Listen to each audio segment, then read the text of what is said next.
কয় বছর তুমি এখানে? জি স্যার। এই জায়গায়? এখানে না, অন্য গাছে খাচ্ছি। আর চাষ করছো শুধু এখানে? আর 6 বছর থাকলে তোমার জমির মালিকানা তুমি পেয়ে যাবে।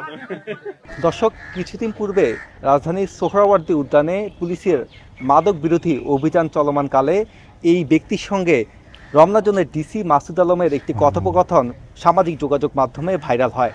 সে সময় তিনি বলেছিলেন তিনি সোহরাওয়ার্দী উদ্যানে মূলত ফসল এবং শাকসবজি চাষ করেন। তিনি আসলে কি সত্যি এখানে ফসল চাষ করেন নাকি তিনি মাদকদ্রব্য সেল করেন, তেমনটি কিন্তু আমরা তার কাছে জানবো। ভাই, আপনার কাছে সত্য ঘটনা একটু জানতে চাই। জি বলুন। আপনি আসলে এখানে কি করেন, কেন আপনি আসলে কি সত্যিকার অর্থে আপনি এখানে ফসল চাষ করেন কিনা? এনে আমি মূল অরিজিনাল ফসল চাষ করি আলহামদুলিল্লাহ। আর মাদকের কাছে আমি বিরুদ্ধ মাদক থেকে বিরত। ঠিক আছে। আর মাদক এখানে আমি কারো করতেও দিই না ইনশাল্লাহ। আমার আশপাশের কোনো রিকোভারি খারাপ জিনিস মন্তক জিনিস পাবেন এখানে। সবসময় পরিবেশ আমার আল্লাহ রাব্বিল আলামিন পরিবেশ নাকি মানে অঙ্গে আমি সবসময় পরিবেশে থাকি। আর মাদক যারা করে তারা দূরে রাখি। আচ্ছা আচ্ছা, ঠিক আছে। ওদের স্বপ্ন পূরণে পাশে থাকতে পেরে আমরা গর্বিত। যেহেতু আপনি এখানে ফসল উৎপাদন করেন, সেক্ষেত্রে আপনি কি কি ফসল এখানে উৎপাদন করছেন আমরা আপনার সঙ্গে একটু ঘুরে ঘুরে দেখতে চাই। চলেন ইনশাল্লাহ। হাতের ডাইন সাইডে জাম্বুরা আছে।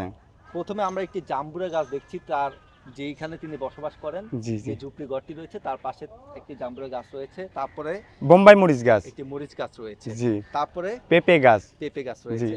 আবার এবং ওদিকে আমরা অপরদিকে যদি দেখি যে এখানে একটি ধান ক্ষেত মনে হ্যাঁ হচ্ছে হ্যাঁ দেখছি। ধান আপনি ক্ষেত যদি একটু ইনশাল্লাহ। যদি দেখান। এই যে আমার ধান ক্ষেত আছে ভাই আলহামদুলিল্লাহ। হ্যাঁ ইনশাল্লাহ। হ্যাঁ, যেরকম আমি এই যে ফসল ঢুকলাম ভাইয়া, এখানে আপনি মূলত কি কি ফসল উৎপাদন করছেন একটু যদি বলেন। ইনশাল্লাহ আমার এইটুকুর ভিতরে আলু আছে, হ্যাঁ, আপনার আদা আছে, রসুন, হ্যাঁ, কাঁচা হলদি, পেঁয়াজ, কাঁচা মরিচ, হ্যাঁ, আবার এখানে মালটা আছে, আঙ্গুর ফল গাছ আছে। আবার এই যে আমার ধান ক্ষেত আলহামদুলিল্লাহ ফসল। হ্যাঁ ইনশাল্লাহ ধান হবে, ইনশাল্লাহ ধান হবে। আচ্ছা, আপনি এই চিন্তা ভাবনা কিভাবে আসলো, আপনি এখানে উৎপাদন করবেন এই চিন্তা কিভাবে আসলো আপনার মাথায়? এই চিন্তা আমার আসতে যেদিন বেগম আম্মাদ জান ইন্তেকাল করে জানাজাত হয়, ওই দিন আমি নিয়ত করছি আমি নিজ হাত দিয়ে ফসল করে নিজ হাত দিয়ে পাকাইয়া আমি খুশি মনে জনগণের মাঝে বিলাইতে পারি। অর্থাৎ আপনি এখানে যেই ফসল উৎপাদন করবেন সেগুলো আপনি মানুষের মাঝে বিতরণ করবেন জি। বেগম খালেদা জিয়ার মৃত্যুবার্ষিকীর দিন। জি। আচ্ছা, এরপরে কি কি ফসল এখানে আছে, কি কি হ্যাঁ, করেন? এই গেন্দা ফুল, এই আমার গেটের মাঝামাঝি গেন্দা ফুল, এই যখন হবে না এখানে গেন্দা ফুল ছড়িয়ে যাবে ভাইয়া আলহামদুলিল্লাহ। আর কি কি গাছ আছে যদি? এখানে ধান, এই ছোট ছোট ধান আছে, আর এই লতা গাছ, আর এই সাজনা গাছ, ঠিক আছে। আবার আমার এদিকে দেখেন, এটা ধানে অনেক পাতা, গাছে পাতা অনেক পড়ে গেছে। একা আশা কোথায় কোথায় মূলত আপনি কতদিন এখানে থাকেন, কেন এখানে আসলে? এনে আমার মূল কাহিনী কি জানেন, আমি ঘর বাড়ি ছাড়ছি 2001 সালে ভাই। 2001 বাড়ি কোথায় ছিল? গ্রাম বাড়ি ঢাকা। ঢাকা কোন জায়গায়? ঢাকা মোহাম্মদপুর জেনে ক্যাম্পে। হ্যাঁ জেনে ক্যাম্পে, ঠিক আছে। মাগার ওটা আরেক সময় আমি শেয়ার করব। আর কি কি আছে যদি একটু দেখেন আমাদের? এই আমাদের পতাকার সামনে, হ্যাঁ, এটাও টুকানো পতাকা ভাইয়া, রাস্তা পড়ে ছিল, টুকাই নিয়ে আনছি। আর এই পতাকার নিচে ধান, 34 সালের ধান আছে। এই যখন ধান হবে না মাশাআল্লাহ অনেক সুন্দর হবে।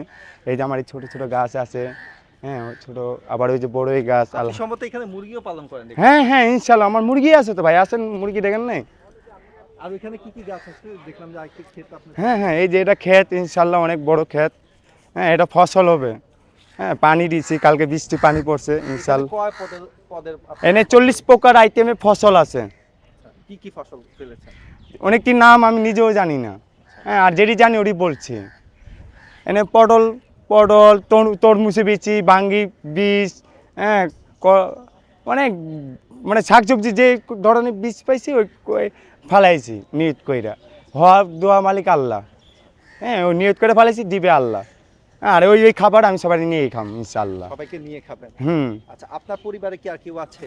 আমার পরিবারে যদি বলতে যদি ধরি, আমার লাইফ জগতে আমি একাই। আমি যদি মারা যায় না, এমনি কেউ নাই। যদি মারা যায় লাস্ট মনে হয় ঢাকা মেডিকেল না হলে আঞ্জুমান, বিভিন্ন ধরনের চলে যেত। আমার ওটা আরেক সময় যার এই যে পতাকা, হ্যাঁ পতাকার লগে আবার ধানের লগে পুতনের পাতা ভাই, বুঝছেন? এই জায়গাটা তো সরকারি জমি, জি এটা আপনি যে এই যে ফসল উৎপাদন করছেন, যদি সরকারের মানুষজন এসে যদি আপনাকে যদি সরিয়ে দেয়, সেক্ষেত্রে আপনি কি করবেন, কোথায় যাবেন? এই বিষয়ে সাপোর্ট দিচ্ছে আমার ছাত্র ভাইরা, উৎসব দিচ্ছে, পাগল ভাইয়া তুমি নিয়ত করছো, তুমি এই কাজটা করতে থাকো, কোনো বাধা ঝড় আসলে আমরা দেখবো ওই বাধা ঝড়, ঠিক আছে? তাদের সাপোর্টে আর নিজে মনে বল আর নিজে মেধাত নিয়ে কাজ করছি, ঠিক আছে? আমার কেউ উৎসব দেয়নি, কে জ্ঞানও দেয়নি, যখন করতে শুরু করছি ওখন আমার জ্ঞান দেওয়া শুরু করছে, কারণ তুমি করো, তোমার কাজটা আমার পছন্দ হয়েছে, কোনো সমস্যা হলে আমরা দেখবো। এগুলো করার ক্ষেত্রে এই যে বীজ টিজ কিনতে আপনার টাকা পয়সা কে দিয়েছে বা কোনো? ওই যে আমি বললাম না, আমি বোতল কুড়াইছি, আমি বোতল কুড়াই, অনেক সময় যায় 200-300, অনেক সময় যায় 100 টাকা। এই আজকে সকালে কাজে গেছিলাম, তো কাজে যেয়ে 350 টাকা ভাঙ্গারি বেচছি, বেচছে। বোতল কুড়িয়ে তারপরে আপনি বীজগুলো কিনেছেন এবং হ্যাঁ সেগুলো রোপণ করেছেন। জি হালাল কইরা খাম আর খাওয়াবো হালালে, অভিশাপ কামাবো না, যা খাওয়াবো হালাল খাওয়াবো ইনশাল্লাহ। আর আমার এই যে আম গাছ আছে, আপনি কিভাবে থাকেন এখানে, কষ্ট হয় না? হ্যাঁ কালকেও কষ্ট হয়েছিল, আল্লাহর মধ্যে সহল হয়ে গেছে মালিকের ইচ্ছা। এই যে আমার আম গাছ, আম গাছও দেখছি আপনি রোপণ করেছেন, কি আম এটা? এটা ভালো জাতের আম, এটা ল্যাংড়া। আচ্ছা, আপনি এই যে সরকারি জমিতে এগুলো করছেন, যারা হচ্ছে যে অনেকের ছাদ আছে, শহরের মধ্যে গাছ গাছটা কম আছে, তাদের উদ্দেশ্যে আপনি কিছু বলতে চান? হ্যাঁ, এদের উদ্দেশ্যে আমি বলতে চাচ্ছি, গাছ লাগানো মানে কি জানেন, আপনার ঘরে সৌন্দর্য জায়গাতে আপনি অক্সিজেনও পাচ্ছেন, সৌন্দর্য যা পাবেন সবই সৌন্দর্য উপভোগ করতে পারবেন। কারণ আপনার বাড়ির সাইডে একটু জায়গা নিয়ে আপনি কটা ধান চাষ করেন না, দেশে কি সম্পদ কি আয় বাড়ছে না ভাই, না আয় কমছে? যেখানে আপনার ফসল হওয়ার কথা ওখানে কি হচ্ছে ভাই, ঘর বাড়ি বিল্ডিং বাড়ি সব হচ্ছে। আপনারা ওই জায়গায় ছাদে কাজে লাগান না, হ্যাঁ আপনি বাসার জুড়ে ছাদে জুড়ে কাজে লাগান, ওই ফসল কি হলো, আপনার বাজারে নিয়ন্ত্রণ আইলো, বাজার জুড়ে নিয়ন্ত্রণ আসলে কি হলো, আমরা সবাই লিগেল অল ন্যায্য হক জিনিস আমরা পাবো। আমরা এই কাজটা না করে কি করি, বাজারে চাপ পড়ে, প্রেশার পড়ে। আচ্ছা, কৃষক ভাইরা কি ফসল পাবে করতে ভাইয়া, তাদের তো শ্রম লাগে। আমি যে পাগল, আমার লাইফ ফার্স্ট, আমার প্রথম ফার্স্ট, এই চাল কিনা খাই না ইয়ার, কি মজা করে ভাত খাই না, এই টের পাই না ভাই। এই যে আমি নিজে ফসল করে খাওয়াবো, আমার শরীরে মাথা ভাই, আমার আল্লাহ সাক্ষী। আসলে ভাই কৃষকরা ভাই অনেক শ্রম করে ভাই, ওরা আসলেই শ্রম করে। আমরা 80 টাকা 60 টাকা 70 টাকা বলি না, কেন দাম বাড়লো? আচ্ছা ভাই, তাদের তো মন মানুষের চিন্তা করতে পারে, শুধু জিনিসে বলি সরকার এই জিনিস দাম বাড়লো কেন, এই জিনিস দাম বাড়লো। আচ্ছা ভাইয়া, কৃষক নিয়ে আপনার কেউ ভাবছেন নাকি, যারা কৃষকের খেতে মানুষ, নির্মম মানুষ, দুটা ক্ষেত কাম করে দুটা চাল পায়, মেম্বার যদি কিছু দিলে টাকা পায়, না হলে ওই চাল নিয়ে বউ বাচ্চা পোলামান নিয়ে খায়, ওদের জীবনও এভাবে চলে। হ্যাঁ, এই যে জিনিসটা আমি মজা করে ভাত খাই, এই ভাত করতে আইলো, কেভাবে হইলো, কি কেমনি শ্রম হইলো। আরে আমরা রাস্তা নেমে যাই, সরকার ভাত দেন কাপড় দেন, ভাত দেন কাপড় দেন। আরে ভাই, ভাত কাপড় দিব মানে তুই কাজ করে খাইতে পারিস না? আমি যদি জ্ঞানে যদি কথা বলি, সেটা খোকবে, আমাদের সরকার খোকবে না, সে খোকবে, সে তার শরীরে খাটায় না। আমরা এতক্ষণ শুনছিলাম জি তার কথা, এবং তিনি যেমনটি বলছিলেন যে উৎপাদন করে আসলে খেতে হবে, এবং তিনি নিজেও কিন্তু এখানে উৎপাদন করে খাচ্ছেন।